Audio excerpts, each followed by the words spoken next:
This is the 2017 BC FRQ number 2. So let's read the question and start labeling. So we have two functions. We have a f and a g. So the f is going to be this one, and g is going to be this one. And then R is the region bounded by f and the x-axis, and S is the region between f and g. Okay. Find the area of R. So that one's pretty straightforward. I'll do part A up here. What angles produce that? Well, just to double check, I will do it in red. It looks like it starts with that angle. So if you plug in a 0 into f, cosine of 0 is 1, sine of 0 is 0, so that's 0. It equals 1. So at 0, you have 1. And it keeps mapping out until you get to 0 again. So in this case, let me write this down, 1 plus sine theta cosine 2 theta is going to equal 0 for some angle. So we have to figure out when it equals 0 because it starts at 1, r gets bigger, bigger, bigger, the r gets smaller, smaller, smaller, and at this point when you're back here, clearly r is 0. So we're going to subtract 1 from both sides. So sine theta cosine 2 theta equals 1. No, negative 1, negative 1. All right, here's where you have to put on your thinking caps a bit. What's the obvious angle? Okay? Because that is like pi over 4, pi over 3. It looks like it's pi over 2, right? Let's double check. Sine of pi over 2 is 1. Cosine of pi over 2 times 2 is pi. Cosine of pi is negative 1. So it is going to be at pi over 2. That's the angle that produces that point for the graph of f. Now, kind of think about this logically. The only way you're going to get that, if you get ones and negative ones, and that's only going to occur like at zeros and at pi's, so that's how we can figure that out. So we know this occurs at theta is pi over 2. So thinking about r is produced by rotating through the angles all the way to an angle of pi over 2. So the area is going to be 1/2 the integral from 0 to pi over 2, r squared. R is f in this case. So f of theta squared d theta. This is a calculator question. So you would pop this into your calculator, and you should get an answer of about 0.648. And that is rounded off or truncated. It's the same. That's part A. Let's do part B. Array K, theta equals K. So let me draw that. Let me erase all this. Oh, I don't want to erase that. So you're going to have some ray. That angle is between 0 and pi over 2. It's going to divide S into two equal regions. So there's going to be some ray at angle K. And what is that going to do? That's going to take this region and make it equal to the area of that region. That's what it's saying, two equal parts. So I need some room, so I'm going to create a box here. That's not a box. Try that again. That's a box. Okay, so I'll do B right there. So write but do not solve an equation involving one or more integrals whose solution gives the value of K.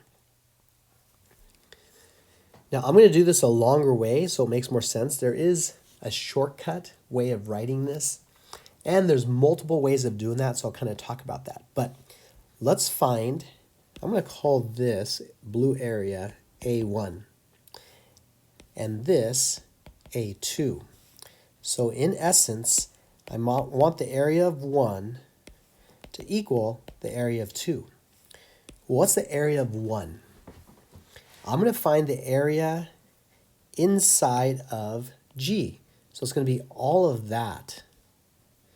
So that's going to be 1/2 the integral from 0 to k, because this is theta equals k. So we're going to stop at that ray of our big one, which is g of theta squared. Whoops, let me undo that. Which is g of theta squared d theta. Now, here's the problem. That's too much area. I just want this. So I need to subtract this region. So I'm going to do that in gold. I need to get rid of that. Well, how do I do that? That's going to be minus 1/2. It's still 0 to k. It's the same angles. But this time it's my inner function, f of theta squared d theta.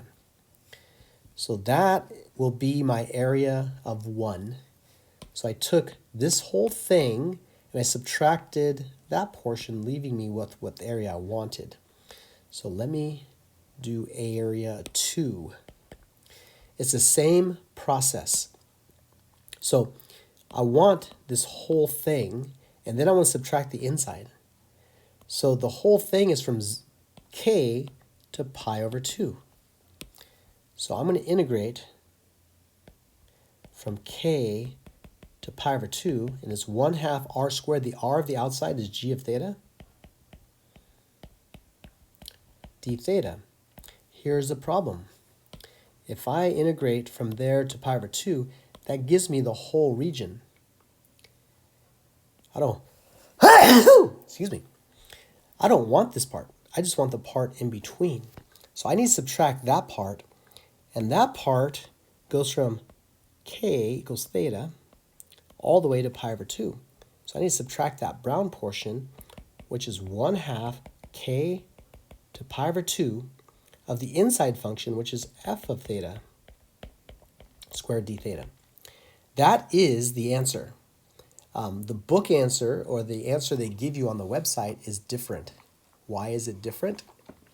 Well, the reason is they combine these two together, and it's still going to be different. So 1/2 0 to k, 1/2 0 to k. It's the same integral.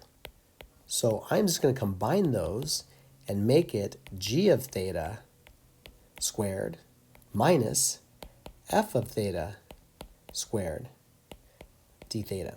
So I can combine those two into one. Same thing on the other side. I'm going to combine my two integrals together. And so that's an equivalent form. Now another way, and this is the way the book has it. So the book says, you know what? I'm not going to make, okay, I got to erase some stuff. It's a big mess right now. I lost my line. Okay.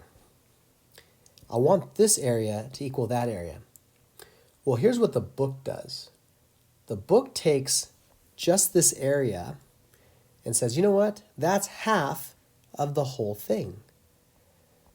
So they take this and make it equal to half of the whole thing.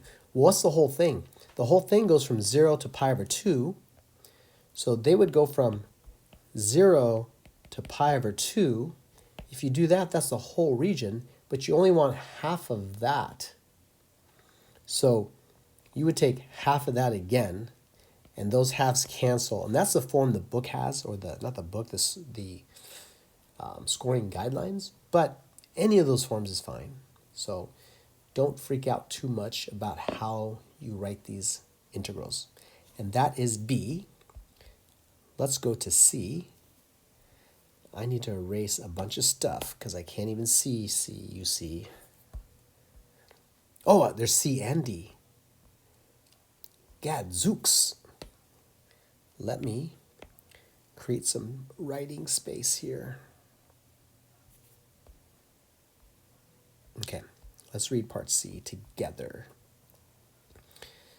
For each theta between 0 and pi over 2, W theta is a distance between the points with polar coordinates. Yeah, okay, let me give you what's going on.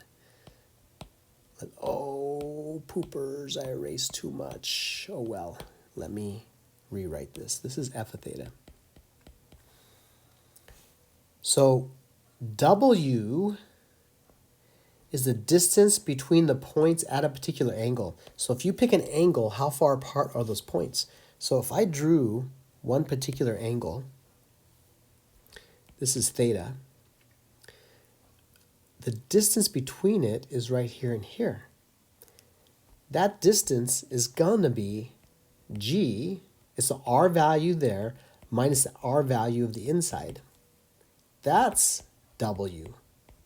Hopefully you can see that. The distance between these 2 points, that's W.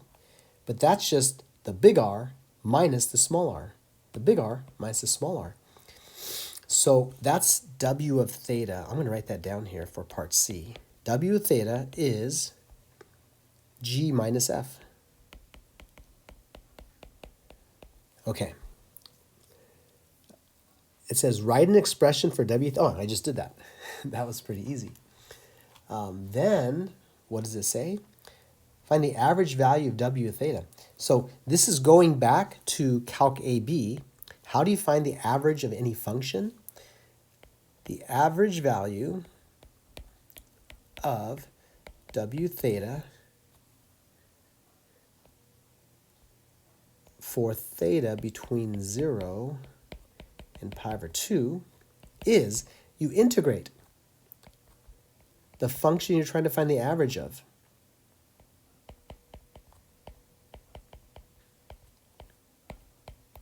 And then you divide by the width, which is pi over 2 minus 0. That is just something you're supposed to know from AB. The average value of any function, you integrate it and divide by the width. So that's what that is. It says write an expression and then find the average value. So this you would actually put in your calculator. You'd have to put that in your calculator. I would put f and g as like y1 and y2 and write it that way. Okay, and so if you put that in your calculator, it comes out to be about 0.485446, and we can round or truncate that, and it comes out the same. So 0.485 is the average value for that. That's part C. And then we have part D. Use the information part C, find the value of theta. Okay, so part D, I can do this on here. We have room. So part D, they want to know when our W of theta equals our average value, which we found. So we want to know when it equals that. So I would have saved this answer, say, as B, or stored as B or A in your calculator. So use the information, find the value of theta. So I would plug in, this will be G minus F. I would graph this. Wow, I can't even write. I would graph this function, and then I would also graph B, so that's going to be a horizontal line. You're going to find where they intersect. And so you just do that in your calculator. So W of theta equals B at, and if you do that in your calculator, you will get a theta of about 0.517688. You can round or truncate that to 0.517 or 0.518. So that's the answer. And then the next question, is the W increasing or decreasing? So the last part, how do you know if something's increasing or decreasing? We'll call this C. The derivative positive increasing, the derivative negative increasing. So we're going to find the derivative at C. That you do on your calculator. So if you find the derivative at that point on your calculator, it comes out to be negative.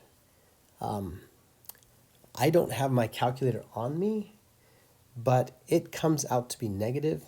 I'm not going to punch that in. I'm just going to say that's negative. So you actually will find that value, and then you say W is decreasing